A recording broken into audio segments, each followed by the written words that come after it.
Boa tarde a todos. Para quem só conseguiu aparecer agora, bem-vindos nessa sessão que é a penúltima deste Congresso 2021. Vamos, dentro de instantes, começar mesmo, oficialmente. Se permitem, uma nota nostálgica. Há 4 anos, foi em fevereiro de 2017, eu estava cá no mesmo lugar, com uma função mais ou menos parecida àquela de hoje, de moderador, naquilo que foi a última aparição no Congresso Pessoano de Eduardo Lourenço, que obviamente aqui foi celebrado nestes dias, é muito bem.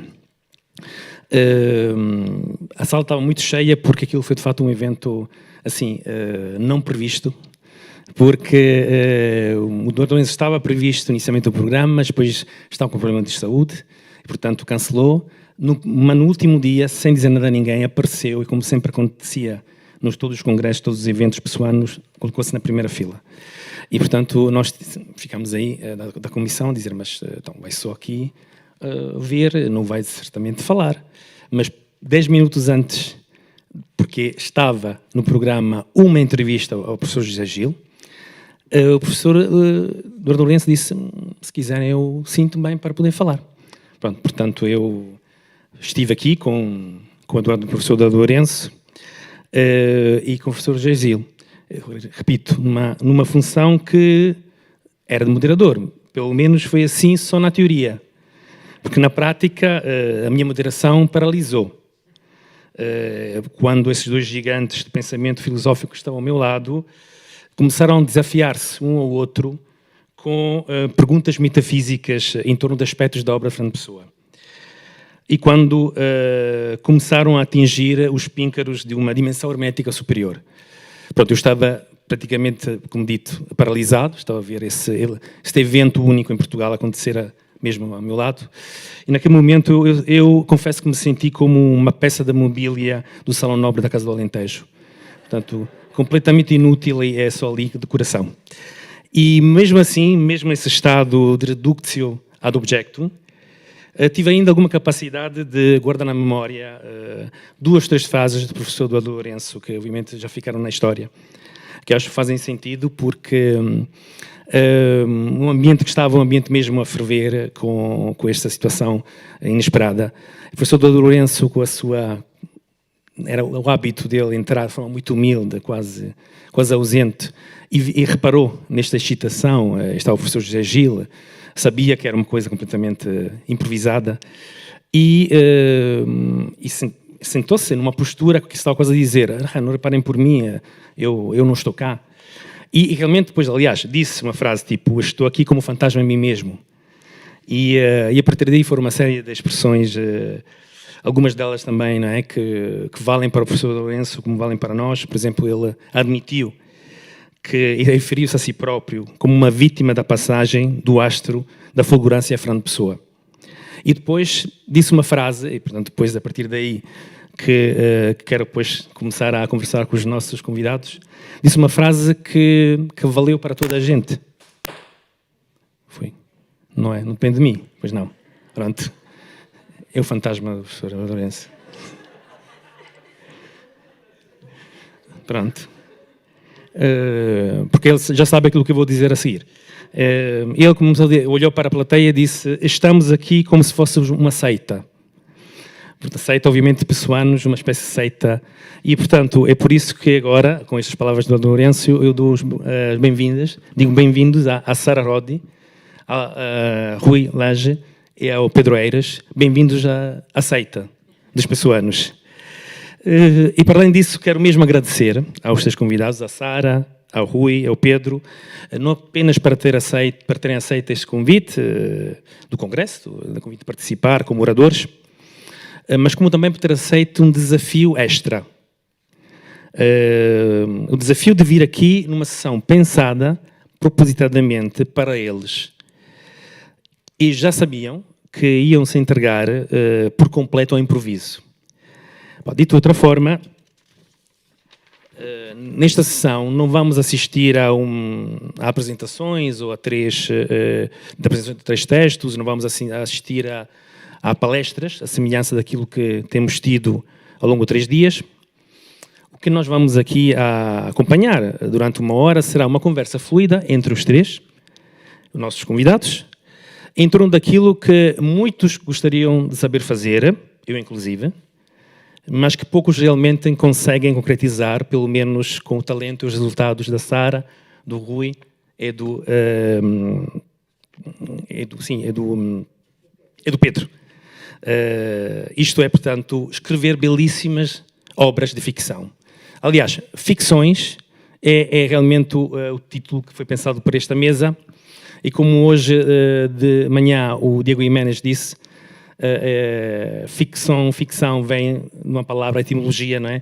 Do latino fingere ou fingere, conforme seja a pronunciação, portanto, clássica ou aristocrática, que, como o Diego disse, obviamente hoje em dia é associado à simulação, falsificação, ao fingimento, mas naturalmente vem como etimologia, vem do plasmar, do fabricar, mas de forma ainda mais estrita, é aí que quero chegar, vem do verbo tocar. Pronto. E aí, portanto, eu quero agora entrar com a primeira pergunta aos nossos convidados. Propositadamente, eu não vou agora fazer aquilo que é geralmente um resumo daquilo que é a biografia dos nossos convidados. Vai ser mais para a seguir. Vamos entrar para uma dimensão mais ligada à obra. Agora, o que me interessa mesmo é saber como Fernando Pessoa tocou as vossas vidas. Portanto, a vida de Sara, a vida do Rui, a vida do Pedro. Portanto, esta pergunta, naturalmente, como disse há um bocado, isto não quer dizer que vocês falem só daquilo que foi a vossa formação, etc. Embora esteja a fazer um pedido de quase desdobramento, portanto, podem revelar muito daquilo que é a vossa arte, daquilo que, daquilo que foram os vossos, não é? A vossa atividade de produção de ficção. Até podem começar a introduzir aquilo que depois vamos a seguir a conversar mais, mas gostava mesmo que falassem mais desse impacto como leitores de Fernando Pessoa. E a seguir vamos falar de os nossos três convidados como autores ao lado de Fernando Pessoa.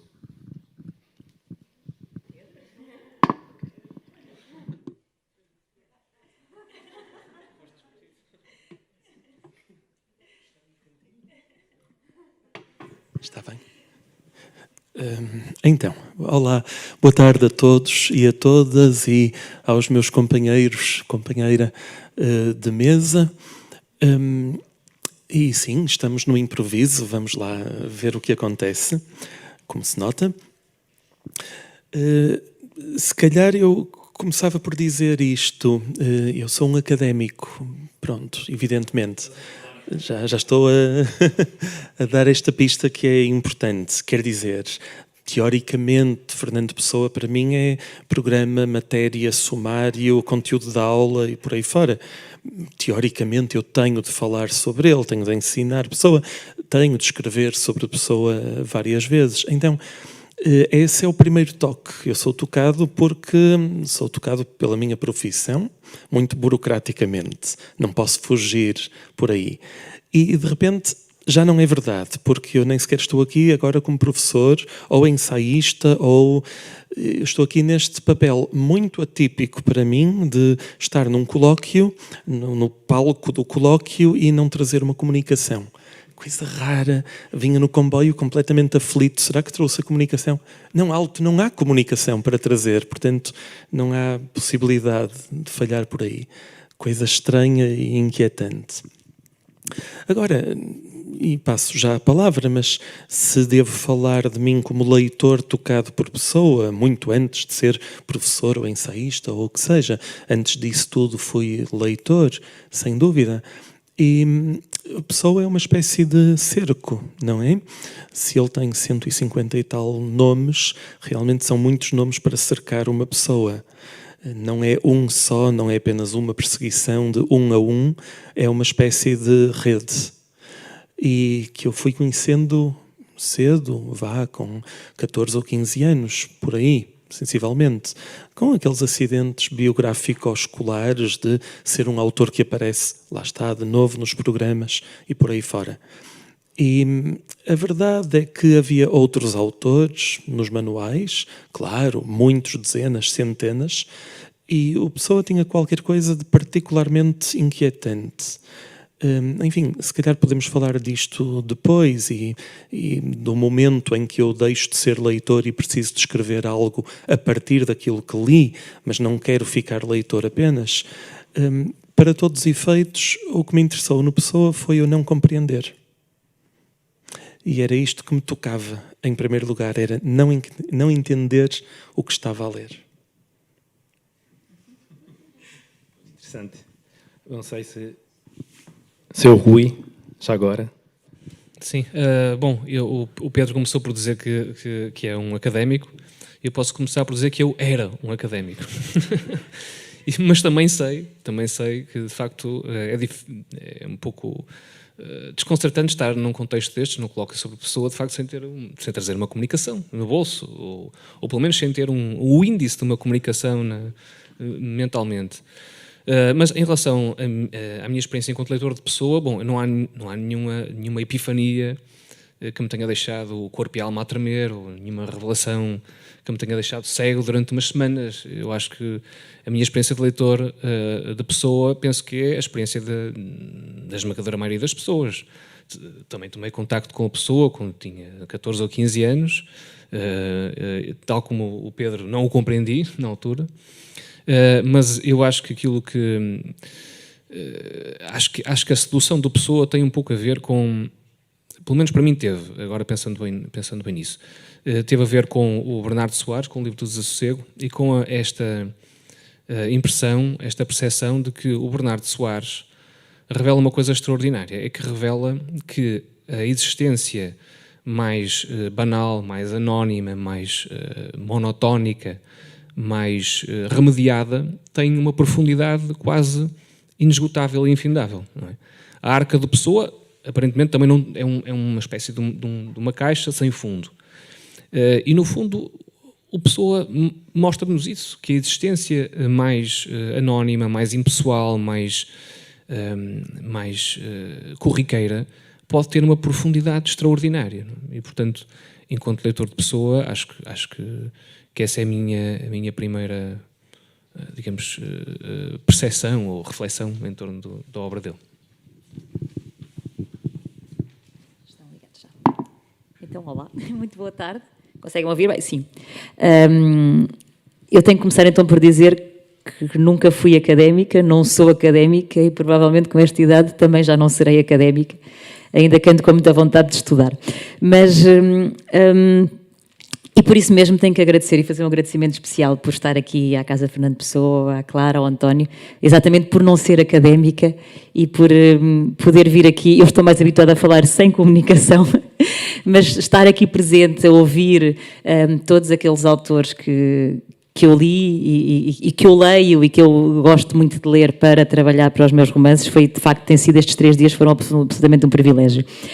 Contar-vos como é que cheguei a Fernando Pessoa. É engraçado porque eu tive a minha primeira sensação foi exatamente oposta à vossa. Foi dizer, eu entendo tão bem.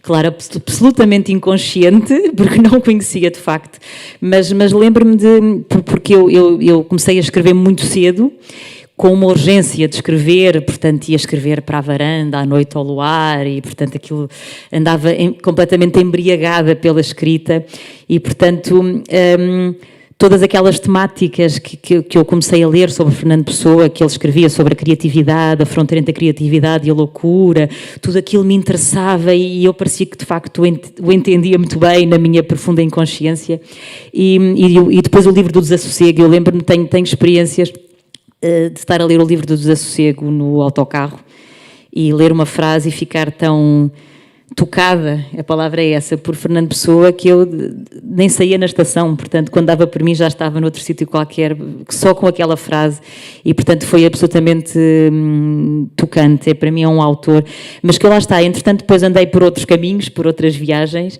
e já vos vou contar, quando o António nos interpelar, como é que voltei ao Fernando Pessoa e percebi que afinal não percebia nada de Fernando Pessoa e novamente, num ato de grande inconsciência, resolvi escrever um romance sobre Fernando Pessoa. Mas já lá chegaremos então.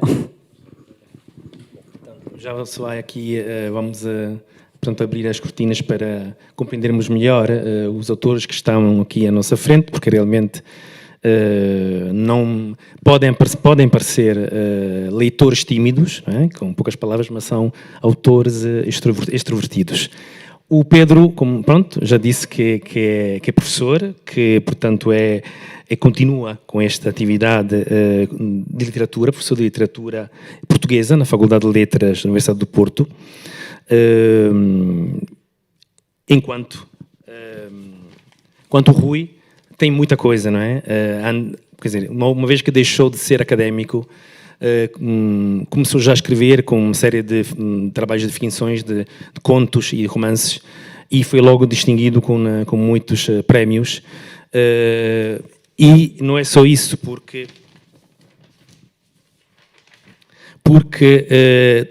Rui é também tradutor e é espantoso ver como o teu trabalho de tradução vai de Neruda a Beckett a Carl Sagan e que, portanto, isto mostra naturalmente que o percurso de formação foi um percurso de literatura,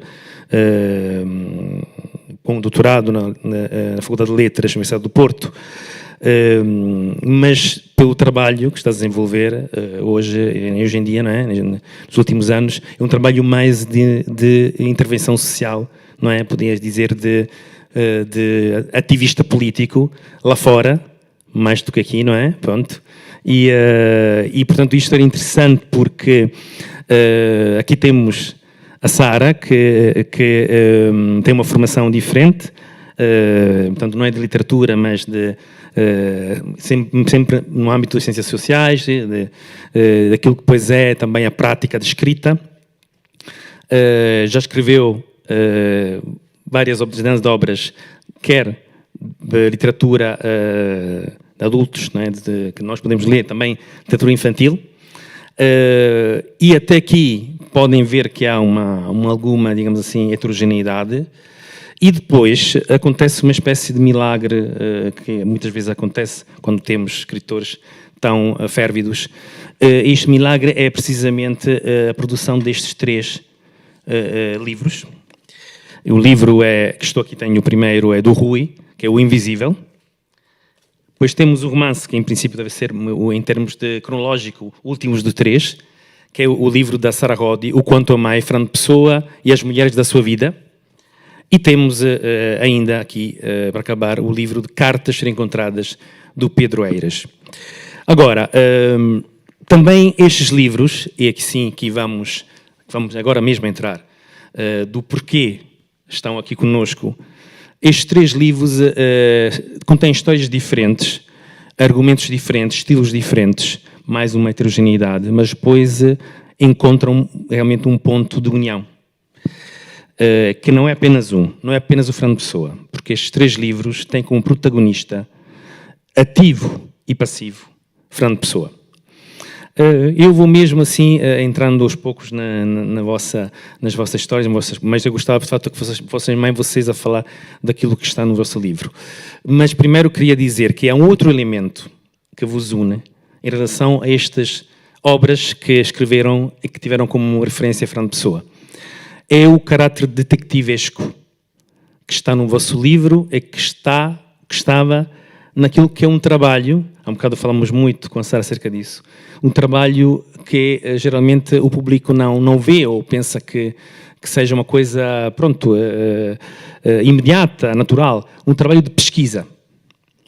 Pesquisa, porque aqui temos tudo.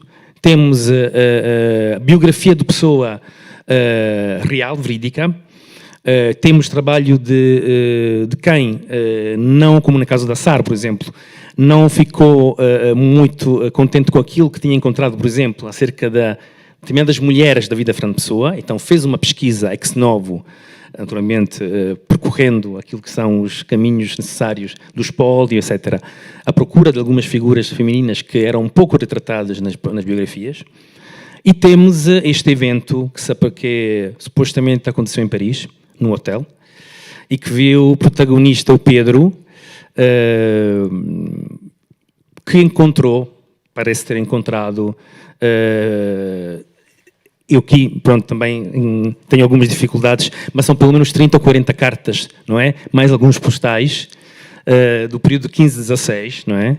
Entre Fernando Pessoa e Sá Carneiro. Mas o que é o elemento detetivesco no caso, por exemplo, do Pedro? Exatamente isso, porque a história, que a partida é toda verdade, não é? Temos que assumir que o Pedro não esteja a mentir. De resto, isto é uma mesa sobre ficção. O Pedro conseguiu encontrar, sim, de forma inesperada, estas cartas, e depois conseguiu transcrevê-la e reuni-la aqui. Portanto, se estiverem, e imagino que vão ter muita curiosidade acerca disso, o Rui. Portanto, o Rui fez este trabalho de investigação, que não é mesmo, mas trabalhou à escondida, porque havia um problema aí, não queriam passar-te estas cartas, tu conseguiste quando alguém estava distraído, não é? Até tiraste uma fotografia, ninguém estava a ver, portanto, portou-se como um detetive. E assim foi a Sara, que realmente, mas de uma forma mais assim, mais, não é, de pesquisa académica, foste mesmo entraste num labirinto, ainda mais labirinto das relações de Fernando Pessoa com a mulher. E, bom, no caso do Rui, é ainda mais fascinante isto, porque aqui não se trata do Rui que vai procurar o Fernando Pessoa, mas a pessoa que vai procurar alguém. Ou seja, a pessoa que, numa das atividades alternativas, é um detetive do oculto do paranormal. E é encomendado descobrir um mistério de uma vila longe de Lisboa, mas eu não quero muito entrar neste assunto, quero que sejam vocês. E esta história que é contada é uma história, de facto, repito, com muito elemento paranormais, com outros elementos esotéricos, e onde Fernando Pessoa consegue afirmar-se como, ou seja, um talento que ele tinha. Neste livro percebemos que Fernando Pessoa consegue resolver o mistério, consegue andar, consegue procurar, consegue ver, porque tem esta capacidade mediúnica, não é? Este talento dele, consegue utilizá-lo para algo, digamos assim, prático. Bom, portanto, agora eu queria perguntar-vos, e a partir daí, mais uma vez, a conversa é livre. Eu gostava também que vocês conversassem entre vocês acerca de como foi essa experiência, não é? Diferente de detetivesca, mas gostava de saber como, há um bocado perguntai, como pessoa tocou as vossas vidas, como pessoa entra nas vossas histórias. E quando falo em entra, quando é que começaram mesmo a pensar, pronto, agora é a altura para eu me dedicar a este assunto, já que me aconteceu entre as mãos, já que estou a fazer esta pergunta, pesquisa já há vários anos, já que há uma história interessante sobre algumas capacidades, às vezes esquecidas de Fernando Pessoa. Portanto, como entra, quando entra e como se desenvolve, porque de alguma maneira não é apenas a pessoa que entra nas vossas histórias, mas também vocês que entram na vida da pessoa quase como heterónimos, não é? Eu não sei se esta é a minha maneira de ler-vos, se vocês também, de alguma maneira, a um certo ponto pensaram, eu aqui estou-me a sentir como um heterónimo de pessoa.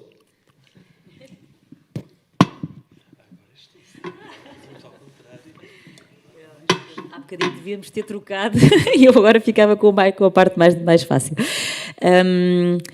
Quando é que isto começou?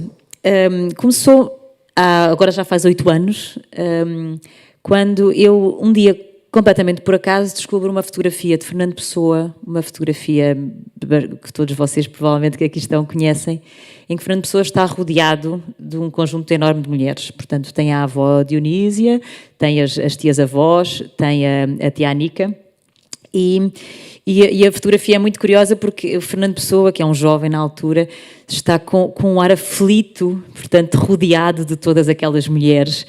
E aquilo intrigou-me muito, não é? Porque eu, lá está, sabia pouco sobre Fernando Pessoa e tinha muito aquela ideia de um Fernando Pessoa solitário, não é? Sempre metido nos seus assuntos, nas suas literaturas, nos seus escritos.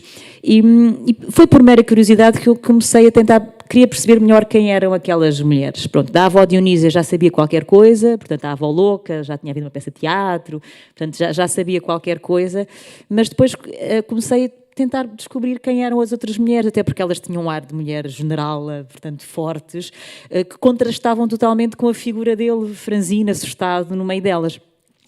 E depois, a partir daí, cheguei à carta, uma carta que ele escreveu à tia Anica, que foi uma carta que me intrigou muito, que é a tal carta onde ele fala sobre as suas experiências mediúnicas, pronto, com pormenores muito estranhos. Fala inclusive das sessões espíritas, onde ele que ele às vezes frequentava com a tia, embora fosse um elemento atrasador, como ele dizia. Mas de facto a carta que lhe escrevia era de uma abertura e de uma relação, portanto percebia-se de facto que eles tinham uma relação muito próxima. E eu pensei, mas eu nunca na escola, não é? Nunca falei desta tia Anica, quem é esta tia Anica? E pronto, e começou de facto por essa curiosidade de começar a perceber que havia aqui outras mulheres. Claro, depois fui à mãe, eu conheci a Ofélia, não é? Era a eterna namorada de Fernando Pessoa, como se costuma dizer.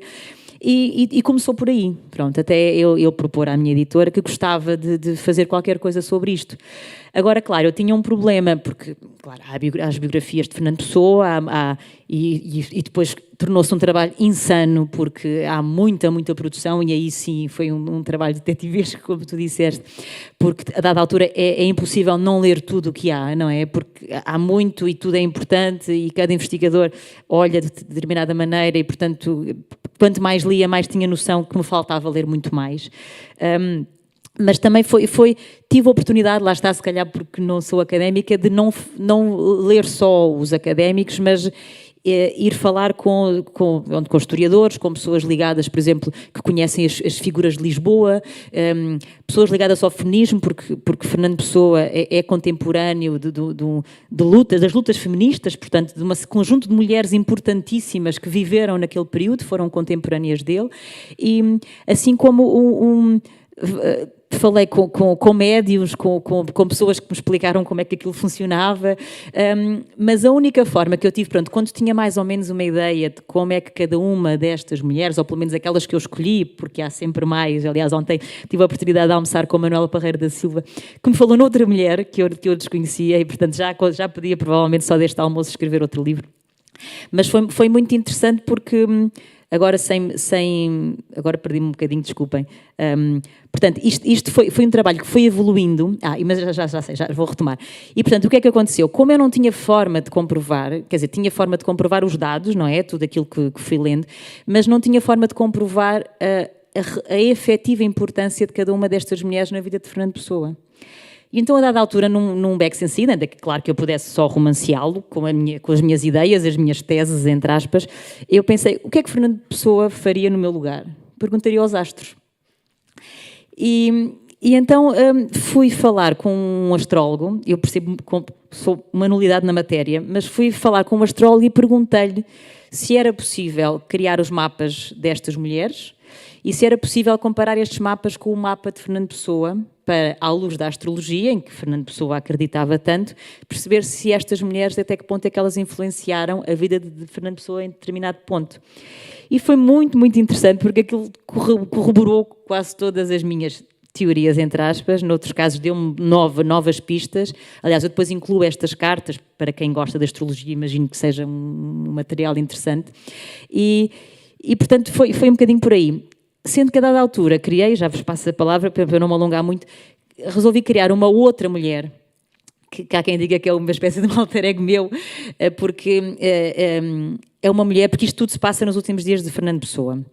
E eu senti necessidade de criar aí uma mulher que é a mulher que o convoca e que lhe diz: agora que tens aqui um momento para parar, vais pensar sobre as mulheres da tua vida. Andaste sempre tão preocupado com os homens, com as figuras grandes, agora vais olhar para aquelas mulheres que estiveram sempre ao teu lado e que de forma invisível te acompanharam, te moldaram, criaram os teus mitos fundadores, assim se pode dizer.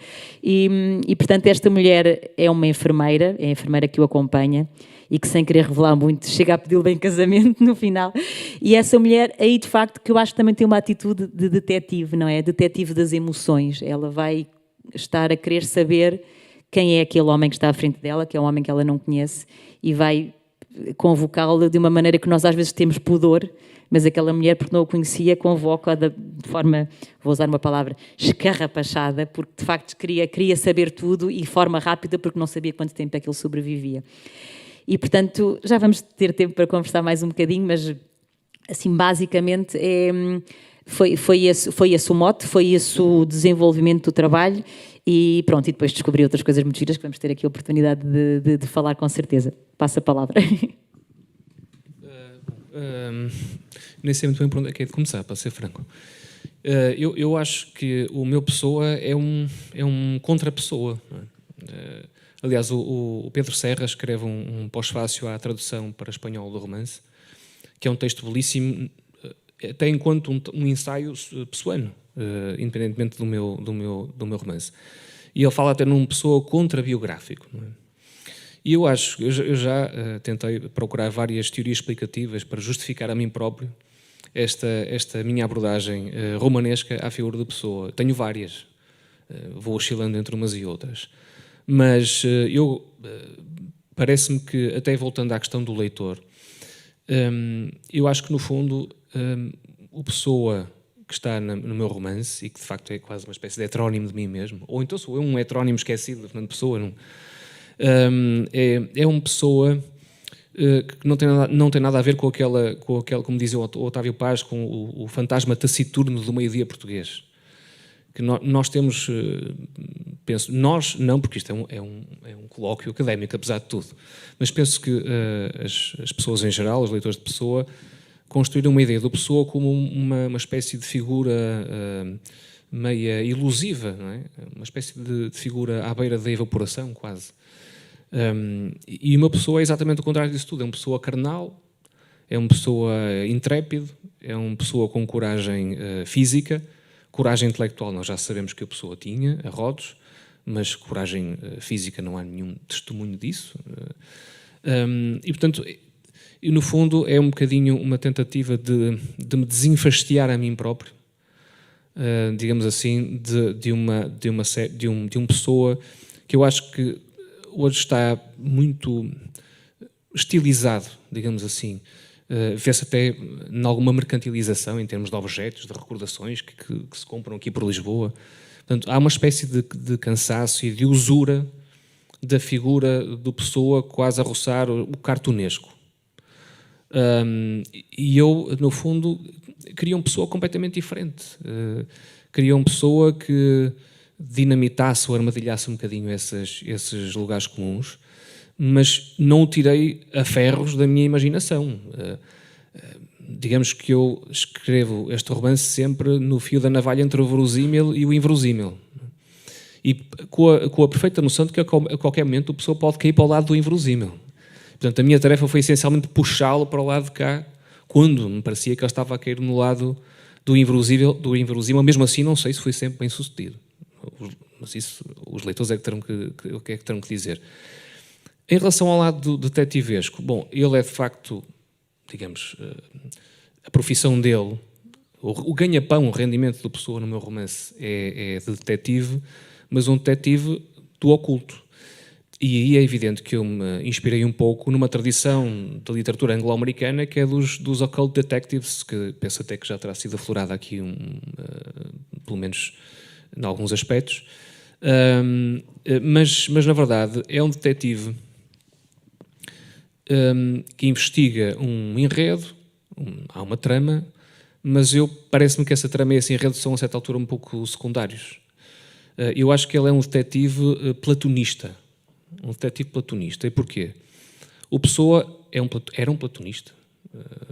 O Pessoa é um platonista. Ou seja, o Pessoa desconfia da realidade das coisas. Não é? O visível para o Pessoa não é fiável. As imagens são miragens.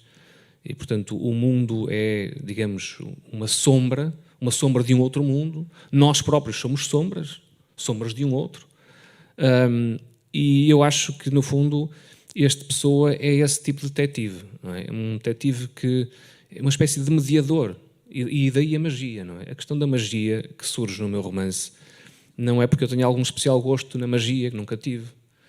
Na verdade, e agora recorrendo outra vez ao ensaio do Pedro Serra, que ele fala num pessoa psicopompo, ou seja, um psicopompo é digamos, alguém que faz a mediação entre o visível e o invisível. E no fundo o que o meu pessoa, se assim posso dizer, faz neste romance é fazer a investigação essencial que está no romance é essa, não é? É essa investigação entre na fronteira entre o visível e o invisível, que no fundo e a magia é aquilo que permite diluir essa fronteira, que é também a fronteira entre a razão e a sensação, entre a ciência e a magia, entre o material e o imaterial. Mas, curiosamente, a carta à Tianica, de facto, de 1916, se eu tivesse que escolher algum pontapé de saída, foi essa carta, que é uma das cartas mais extraordinárias da cultura portuguesa, com toda a certeza, não é? Eu acho que daqui a 100 anos ainda continuaremos a tentar perceber se a pessoa, de facto, estava a falar a sério ou não. E podia não estar a falar a sério, porque a verdade é que há um lado que me parece lúdico, quase, na abordagem do Pessoa ao misterioso, o gosto dele pelas charadas, pelos enigmas, os próprios romances policiais que ele escreveu, o esoterismo, que já foi aqui falado, o ocultismo, a teosofia. Ele teve um fascínio enorme pela teosofia de uma senhora chamada Madame Blavatsky. Inclusive, às vezes esquecemos disso, porque é algo tão perturbador que nos causa tanta perplexidade, que são os escritos automáticos, não é? E as próprias sessões espíritas, porque a pessoa nessa carta evoca sessões espíritas, nas quais também terá participado a Tianica, onde invocava, entre outros, os espíritos do tio Aldino, portanto, do marido da Tianica, e o conde de Cagliostro. Portanto, figuras completamente surpreendentes. Portanto, é esse o lado detetivesco do Fernando Pessoa que está no meu romance. Pedro. Antes de dar a palavra ao Pedro, uma minha pergunta, porque eu fiquei muito curioso, como é que convenceste, porque é mesmo disso o caso, convenceste Fernando Pessoa a sair de Lisboa em 31 para a Serra do Alvão e para descobrir essa história, esse mistério paranormal absolutamente incompreensível na Cova do Sapo, porque a Pessoa, como sabemos, não é? Se calhar faz parte também desse contra-Pessoa, tu estás a dizer, a Pessoa nunca saía, quase nunca de Lisboa, ia para, sabemos, não é? A família Estoril, em parte do Alentejo, quando era mais novo foi para Porto Alegre, e fugiu, regressou, porque pronto, aquilo era para ele absolutamente algo que... Eu acho que há várias explicações para isso. Uma, por exemplo, é de que se eu queria inventar um contra-Pessoa, tinha que tirar a Pessoa da zona de conforto, que é Lisboa. Ou seja, tinha que tirar o Pessoa do microcosmos lisboeta, que é um microcosmos demasiado reconhecível, com Pessoa dentro. Depois, filo também para estabelecer alguns canais de contacto ou correspondências com a minha própria poesia. E, em segundo lugar, eu achava que esta investigação sobre as fronteiras entre o visível e o invisível seriam, porventura, mais interessantes fora do ruído, digamos, civilizacional e mais próximos das fontes, não é? De uma comunidade ensimismada sobre si própria, muito ligada a uma visão elemental e muito ligada ao invisível, não é? Ao sagrado. Portanto, para além disso, esse tal Pessoa corpóreo e intrépido que eu queria colocar neste romance fazia mais sentido num contexto mais naturalista.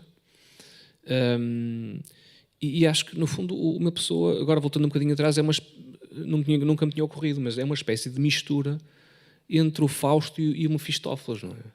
Tem o lado fáustico da demanda pelo conhecimento, ilimitada e arriscada, e um lado mefistofélico.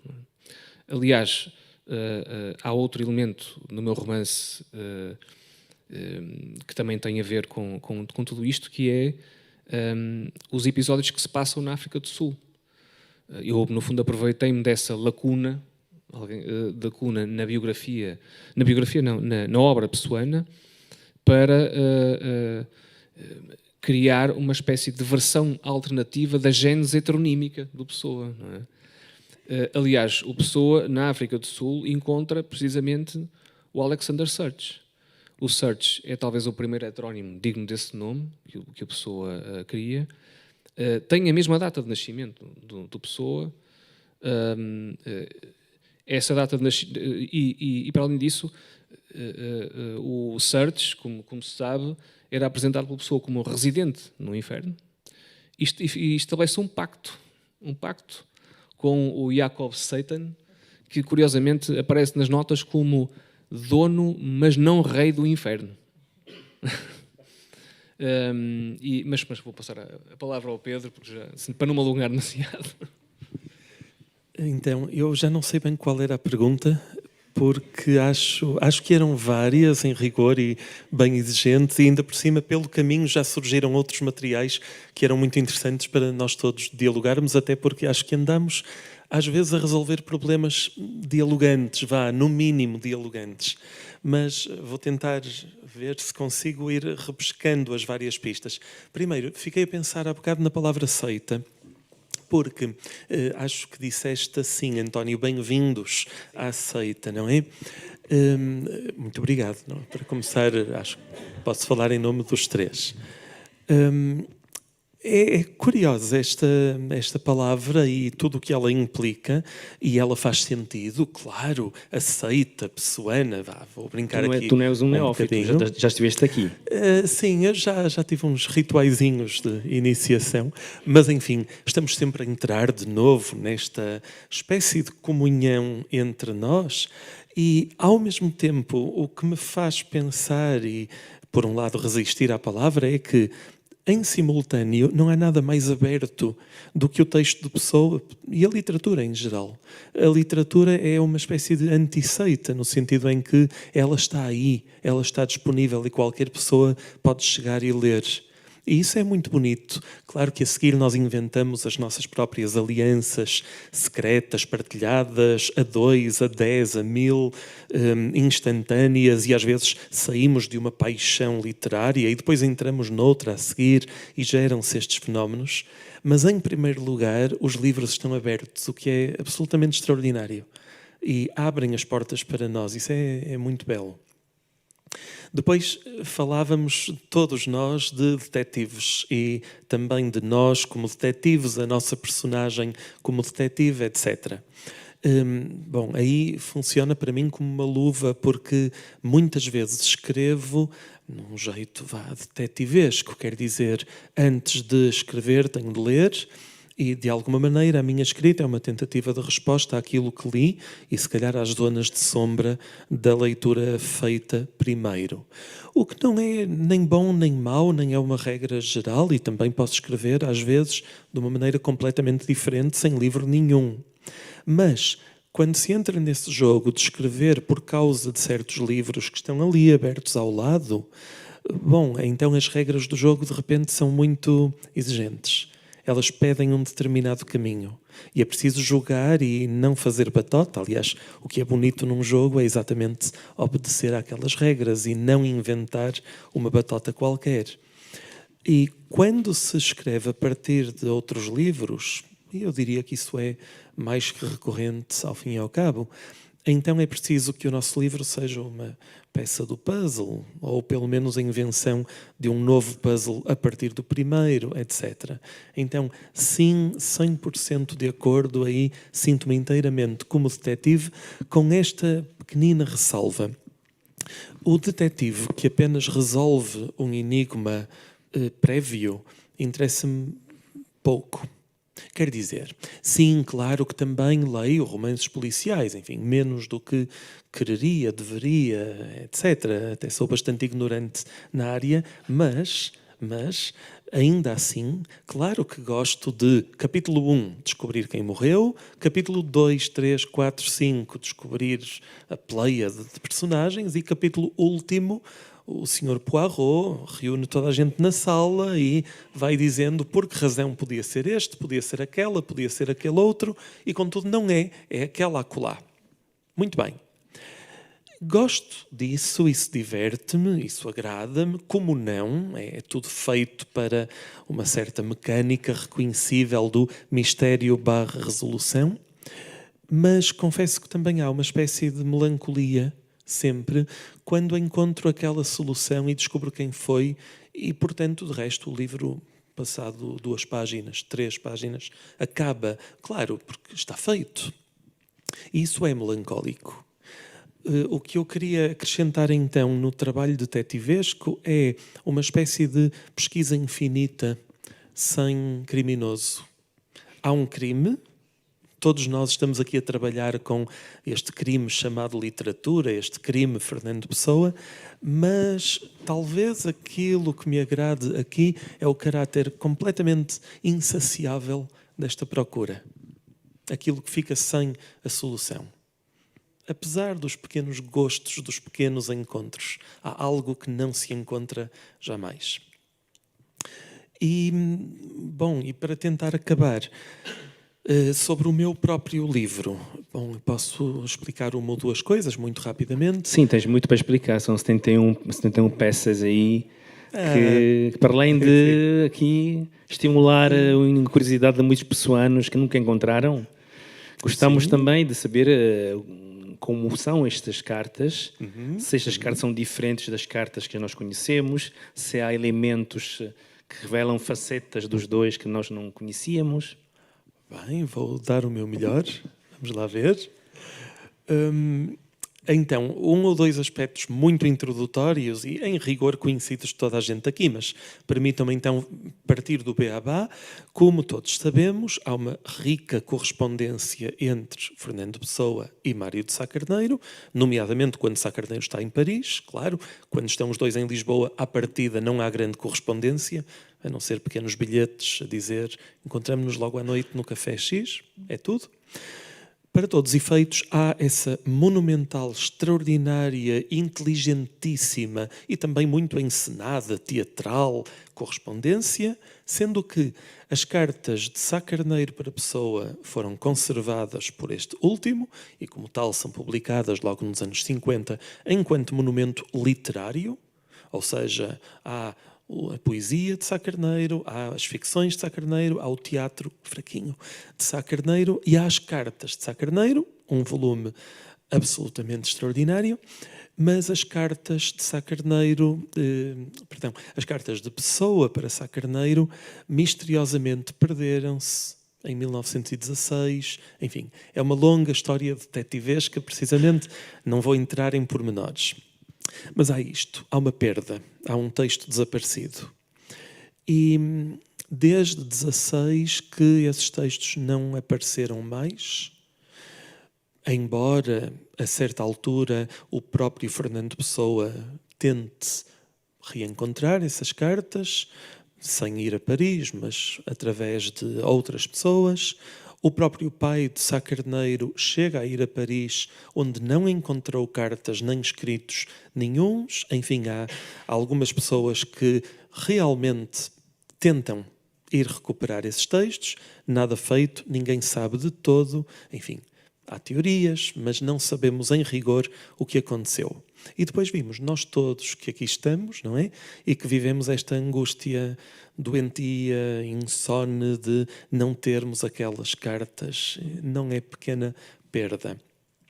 E pronto, então posso dizer isto, como já disse aqui ou ali, de repente dou por mim cedo, aí com 20 anos, estava a fazer a licenciatura, devia ter 20, 21 anos, a pensar, das duas uma, ou eu me torno um sério adulto que se conforma com o inevitável da vida e suas tragédias, que é o caminho da sabedoria, ou então eu não me conformo e tenho de encontrar estas cartas, nem que tenha de as escrever eu. Que é o caminho da loucura. Parece-me bem. Acho que é relativamente razoável, pronto. Entre as duas havia que optar. E pronto, e aqui longa elipse, e passa o tempo, e depois é o que está aí. está escrito no livro, se está escrito é porque deve ser verdade, não é? Introdução deste volume, em que explico que fui a Paris e fui ao bairro onde morava o Sá Carneiro e fui ao hotel onde viveu e morreu Sá Carneiro e bati à porta e falei com um certo empregado, falámos em francês, Monsieur Lange, e ele disse-me que tinha havido umas obras lá no hotel e que havia lá uns papéis antigos e será que eu queria ver? Quero, sim senhor. E fui ver e estavam lá. Está tudo explicado. Eu acho que é claro como água. Muito bem, muito bem. Muito bem. Agora, nós temos ainda algum tempo. Obviamente, eu gostava também de dar as palavras, porque aqui os nossos convidados há um bocado disseram, nós gostaríamos também de receber solicitações, perguntas, que nós queremos muito ouvir o público, a plateia. Mas agora, antes de mesmo começar a perguntar se alguém ficou mais intrigado ou queria mesmo entrar em alguns aspectos dos livros do Rui, do Pedro e da Sara, uma questão que quero colocar à Sara, porque, Sara, tu um bocado paraste, estavas a querer entrar mais em alguns... Por isso, acho que agora é o momento para falar um bocado melhor daquilo que estavas a dizer. E eu faço-te uma outra pergunta, porque num livro tão repleto de mulheres, tão bem descritas, com um papel não apenas emocional, mas um papel também de educação em relação à pessoa, que isto é muito importante. Porque uma característica que é verdade, porque esta não é ficção, é como a autoridade e a presença, como é dizer, o carisma de determinadas mulheres na vida da pessoa, e quase todas foram carismáticas, influenciaram de forma decisiva a pessoa. Influenciaram com personalidade e na obra, e sabemos perfeitamente que é isso assim. Isto, obviamente, aparece claríssimo no teu livro, e onde tu conseguiste, até a meu ver, ir para além, não é, da biografia, que é conhecida, e deste-nos nuances também das mulheres que realmente batem certo por tudo aquilo que nós conhecemos. Portanto, esse foi um trabalho de mulher que, diferentemente daquilo que fazem os investigadores de Pessoa, tentam encontrar, não é? Dar luzes às sombras dos heterónimos, que nunca existiram. Tu tentaste realmente fazer o mesmo com as mulheres de Fernando Pessoa. Mas, se nestas coisas eu não tinha dúvida que podias fazer um trabalho excepcional, fiquei-me surpreendido por como tu conseguiste retratar os homens que estão no livro. Por exemplo, o irmão do... não é? O irmão do... Henrique Rosa, do padrasto de Fernando Pessoa. Uma relação interessantíssima, curiosíssima, que bate certo. E, portanto, queria só, pronto, convidar-te um bocado a falar também disso, se tiveres uns minutos. Sim, sim, claro. Eu aqui convoco as mulheres, mas obviamente, aliás, provavelmente poderia ser escrito outro livro, Fernando Pessoa e os homens da sua vida, não é? E teríamos um livro riquíssimo com muitas personagens interessantíssimas. Mas sim, obviamente, eu dou aqui uma importância às mulheres porque senti que elas, de alguma forma, poderiam estar invisíveis, vou usar aqui uma palavra, um pouco invisíveis na história e nas influências do Fernando Pessoa. Aqui falou-se muito numa palavra que eu gostei muito, que é a palavra constelações, não é? E de facto, interessou-me muito essas constelações de afetos emocionais que estiveram sempre em torno de Fernando Pessoa. Mas obviamente que os homens também têm que lá estar, não é? Eu não podia contar esta história sem os homens. E de facto o Henrique Rosa é uma personagem... Eu também sou argumentista, sou guionista, escrevo ficção e portanto gosto muito de entrar... também na pele de toda a gente, não é?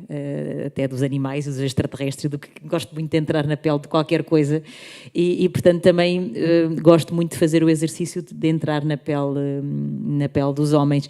E depois há algumas personagens absolutamente deliciosas, não é? Este Henrique Rosa interessou-me muito porque é ele que, no fundo, recebe Fernando Pessoa, não é? Fernando Pessoa, quando vem para Lisboa, ele... vive com mulheres, não é? Portanto, passa a viver com as tias-avós e com a avó Dionísia. Mas o ponto de referência dele masculino, numa primeira fase, foi este Henrique Rosa, não é? E que era, ao que consta, não é? E aí baseei-me no trabalho, naquilo que muitos que aqui estão também já pesquisaram, que ele era uma figura, de facto, com um feitio muito peculiar.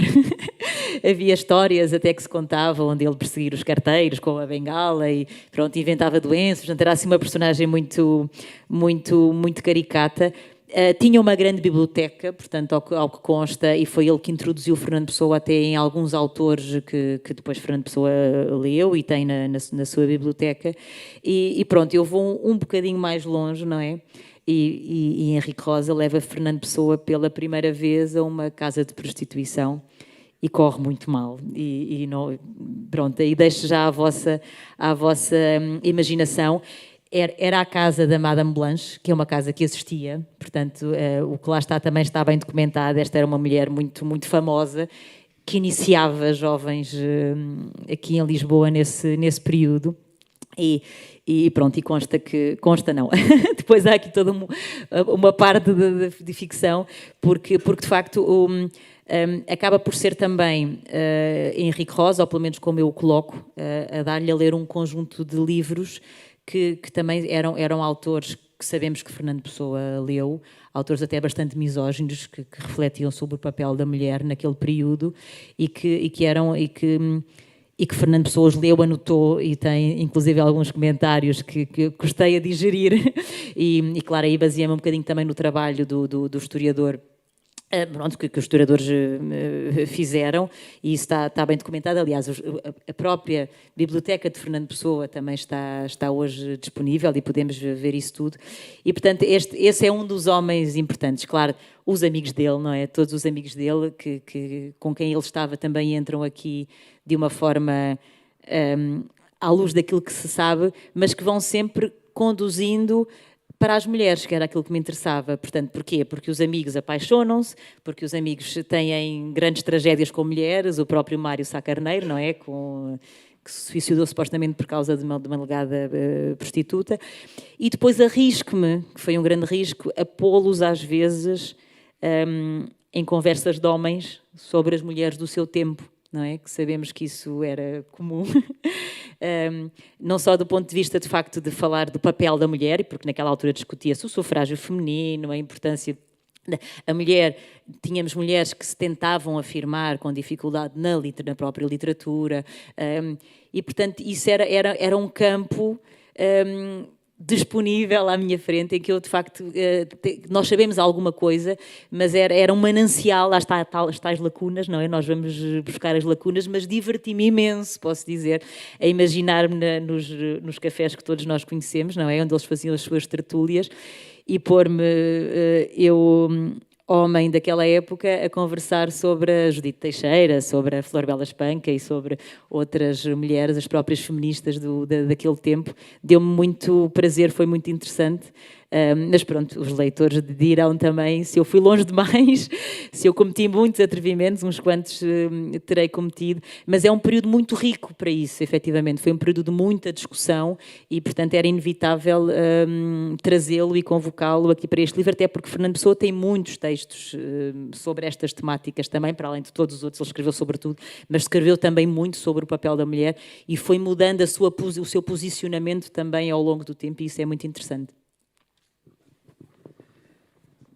Agora, eu tenho mais uma derradeira pergunta aos três, mas quero deixá-la eventualmente, caso não haja perguntas, mas imagino que na plateia alguém terá ficado assim, com algum tipo de...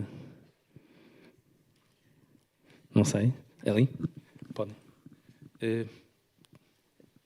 para ver, sim, desculpa.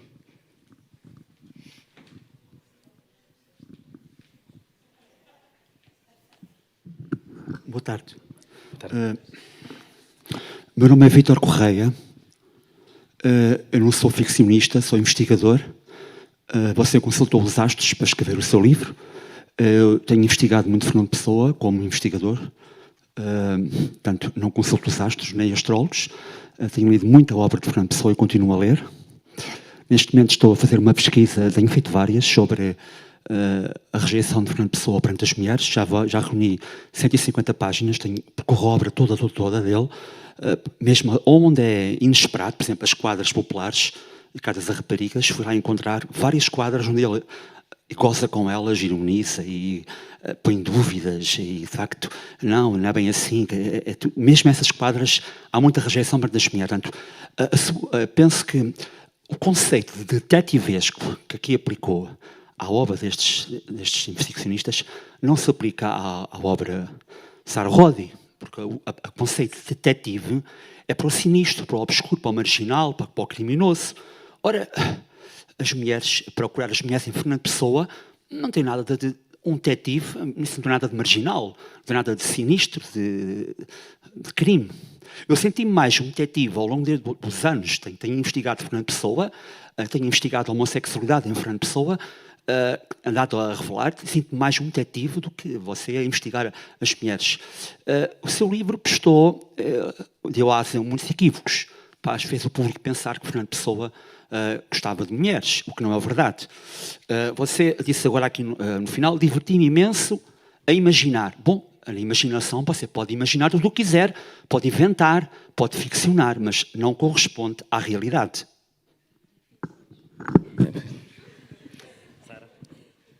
Obrigada. Eu conheço o seu trabalho também, eu também passei por si e também foi uma das pessoas que eu também investiguei, porque me interessava, obviamente, essa questão de se terá sido Fernando Pessoa homossexual. Obviamente não poderia pesquisar sobre Fernando Pessoa sem me colocar essas questões e não seria nada, obviamente, que para mim fosse estranho, até porque ele defendia os homossexuais, tinha vários amigos homossexuais e, portanto, não é difícil para mim acreditar que ele possa até ter pensado nisso, ou pelo menos ter... Não creio, lá que estamos no domínio das ficções, eu não creio que ele tenha concretizado, pelo menos não sabemos, também à partida não o concretizou com as mulheres, mas posso lhe dizer que acompanho também o seu trabalho e aprecio bastante e acho que tudo é possível. E acho que são trabalhos diferentes, obviamente. Eu não sou académica, sou ficcionista, gosto de ficcionar sobre Fernando Pessoa, claro, com base naquilo em que eu quis ser rigorosa. Procurei ser muito rigorosa, mas também fui buscar as lacunas para aí ficcionar e, portanto, e aí tomar a liberdade que pude e que consegui e para isso existe a ficção também. Mas, de qualquer forma, continuarei a acompanhar o seu trabalho e se talvez um dia venha a convencer-me que ele era efetivamente homossexual e pronto. Mas, de facto, eu não vou tanto por aí, até porque, quer dizer, obviamente eu falo de Ofélia, eu falo da Madge, falo de algumas paixonetas que poderão ter surgido, mas vou-lhe dizer que aquilo que talvez possa ser mais novidade, entre aspas, neste romance, e aquilo que me interessou mais, porque sobre a Ofélia já se escreveu muito, na verdade, não é? Até sobre a não concretização do amor da mulher em Fernando Pessoa. Interessou-me mais as relações de afeto com as mulheres à sua volta. E talvez isso, sim, é no domínio da ficção, mas interessou-me até mais do que a concretização ou não do amor com mulheres ou com homens. De qualquer forma, continuarei a acompanhar o seu trabalho com todo o interesse, porque acho que tudo faz falta e tudo é interessante, e eu vou-me manter leitora, pesquisadora e interessada no trabalho, aliás, de todos os que aqui estão. Não sei se alguém? Professor António Feijão?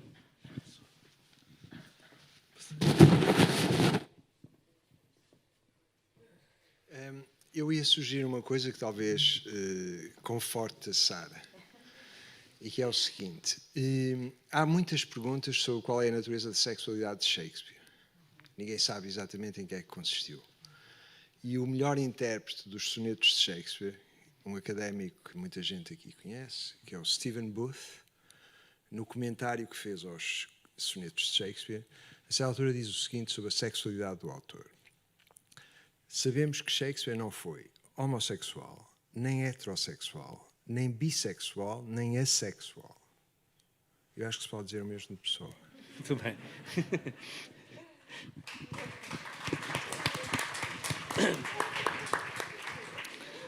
Estamos mesmo a concluir, mas eu queria mesmo fazer, se for possível, se entretanto alguém não tiver outra pergunta, queria fazer uma pergunta que vale para os três, mas também para o Rui e para o Pedro, porque eu já sei que a Sara vai ficar mais interessada no Pessoa a explorar outras facetas. Agora, o Pedro, que já confessou que é pessoano e estuda Fernando Pessoa e trabalha em Fernando Pessoa e trabalha com Fernando Pessoa há muito tempo, mas eu não sei realmente se o Pedro, assim como o Rui, estão a pensar, eventualmente, retomar, obviamente, não este tema, porque não acredito que não haja mais cartas, não é? Há cartas, não é como uma família que de vez em quando, não é? Pronto, se não houver mais cartas, estou a perguntar se estás a pensar no futuro abordar no Fernando Pessoa, se sim, em que contexto, e o Rui, o teu livro teve um sucesso estrondoso, ganhaste o prémio. Pronto, mas bom, o prémio Agostina Bessa Luís de 2017, portanto foi já há alguns anos, mais ou menos vocês escrevem esses livros contemporaneamente, não é? Em quase os mesmos anos, se calhar um ano de diferença. No teu caso, viste também que pelo menos alguma recepção foi positiva, posso dizer isso, pronto. Se estás a pensar eventualmente, pronto, se o apetite, não é? Continua em relação à pessoa ou se para ti já vais para outros assuntos? Podem responder quando quiserem. Bom, ainda há pouco estava a falar disso, que ali com a Joana Matos Frias e com a Clara. Inicialmente, eu acho que tinha um plano qualquer na cabeça de que, de facto, estas aventuras, digamos assim, da Fernando Pessoa teriam seguimento. E eu acho que se eu tivesse tempo para isso, as faria. Mas de momento não tenho nenhum plano para regressar a Pessoa. Tenho uma filha que vai fazer 2 anos daqui a 22 de novembro, portanto ela trava-me um bocadinho esses projetos, e as minhas energias também se gastam muito a escrever relatórios do Parlamento Europeu e regulamentos e coisas desse género, e portanto acho que não. Para além disso, eu não sei ainda, até hoje ainda não sei se esta minha aventura na ficção é um acontecimento singular no meu percurso, porque eu essencialmente escrevo poesia, ensaio, e portanto, não sei, mas gostaria de voltar, se puder um dia. Foi uma resposta muito prosaica, desculpem, mas não tenho outra melhor. A resposta, sim, claro, evidentemente. Não há como não. Ou seja, eu não consigo ler sem estar a escrever mentalmente que seja. Não dá para pôr tudo no papel, mau era. Mas ler é estar a escrever uma espécie de resposta, de contratexto, de novo, é a peça do puzzle, etc. E é um bocadinho, se calhar, um pouco um denominador comum que eu acho que nós temos, que fui sentindo que temos, que é uma certa insatisfação. Acho que nós, os 3, estamos a escrever porque não estamos satisfeitos com o que há. E sentimos que falta alguma coisa, e que pode ter certos nomes, certos contornos, e que pode ser designado como as mulheres em torno de Pessoa. Faltam-nos essas mulheres. Ou uma pessoa fora de Lisboa, confrontado com um outro tipo de país profundo, etc. Falta também, e de novo não estamos satisfeitos. Espero nunca estar satisfeito ao reler amanhã, para a semana, daqui a um ano, Fernando Pessoa. Se eu voltar a pegar no Pessoa para preparar uma aula, para preparar um colóquio, ou simplesmente porque sim, porque me apetece, por coisa nenhuma, então espero nesse momento estar tão insatisfeito que até tenho de escrever alguma coisa a partir de... Espero eu. Eu acho que podemos realmente fechar com essa linda frase que realmente sintetiza não apenas aquilo que foi, imagino, para os nossos convidados, o espírito que os levou a fazer ficção, a partir de Pessoa, mas também todos nós, porque essa insatisfação é tudo aquilo que nos leva, que nos levou a percursos nessa sala, diferentes. Não estou a falar só dos pessoanos, dos investigadores, mas também não me esqueço dos estudantes que começaram a conhecer Fernando Pessoa. Nós todos fomos estudantes. Vocês revelaram que começaram a ler Fernando Pessoa sem compreender. E acho que obviamente são pessoas aqui que podem estar com talento, portanto é um bocado injusto, mas estavam realmente a dizer que não é o facto de não compreender, mas insatisfeitos com aquilo que ainda não conseguiam compreender, portanto essa insatisfação depois foi o motor. Pronto. Portanto, Pedro, se calhar queres acrescentar alguma coisa? Estavas aí? Sim, enfim, não era fundamental, mas tenho 30 segundinhos só. Porque é uma coisinha que eu estou a pensar desde ontem, porque ontem estive exatamente aqui a moderar uma mesa e há qualquer coisa que não se vê do lado do público. Quando se está ali em baixo, não se vê direito estas mesas. E estas mesas têm, além das águas, dos copos, etc., têm uma espécie de repositório em plexiglass, imagino eu, uma espécie de caixinha que diz, coloca aqui a sua máscara, que é evidentemente para a máscara do Covid, claro, e ali está a minha máscara pousada. E eu estou desde ontem a pensar que num colóquio sobre Fernando Pessoa, haver uma caixa que diz, coloca aqui a sua máscara... Realmente. Pronto. Deixamos, portanto, essa reticência, temos essa ambiguidade, esta dúvida, para depois entrarmos com a última sessão. O Richard Zenita e o Jorge Uribe, diretamente do outro mundo, do outro continente, aliás, vai falar-nos. Portanto, já ou vamos ter uma pausa? Mas ok, muito bem, pronto. Obrigado a vocês todos. Obrigado Sara, obrigado Rui, obrigado Pedro.